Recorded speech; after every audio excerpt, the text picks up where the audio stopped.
How do you handle a sworn proof of loss that the insurance company requires in their duties after loss section of your policy contract? You don't have any idea what I'm talking about, do you? Because nobody reads their policy. We know it. We don't read I didn't read my policy till I became a public insurance adjuster. Yeah. And that's just the truth, right? Most people have no idea what their policy says. They have no idea what the duties after loss section even is and what checkpoints and like you have to check the boxes and you have to make sure you're doing your portion based on the policy contract, just like you expect the insurance company to do their part. So with that said, Chris, what is a sworn proof of loss? Why is it so important and how does that relate to the duties after loss section in the policy contract? Well, great question. Great to see everyone again. We do see this come up a lot, but we Yeah, would look at policies every single day. So we every understand day, that every day. this is extremely important because part of your insurance policy is the duties after loss, like Taylor had mentioned, and it's actually part of the contract. And so Right. if you're not upholding your end of the contract, what do you think the insurance company might do if you're not Right. upholding your end of the contract? So Yeah. sworn proof of loss is extremely important. It opens up the pathways for multiple things down the road if you're having issues with your actual claim itself. So very important. But another thing that we see is that let's say you file a claim.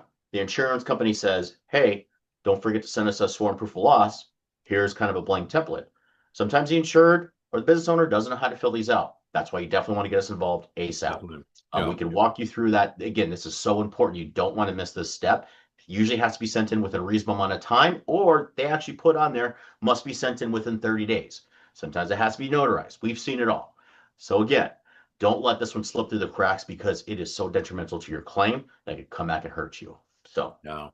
That could be bad. So really in the policy, in the duties after loss section, it will usually outline specifically, hey, you need to fill out a sworn proof of loss if we request it, or hey, you need to fill out a sworn proof of loss upon like the claim inception, or hey, you need to fill out a sworn proof of loss within 60 days after the claim is made.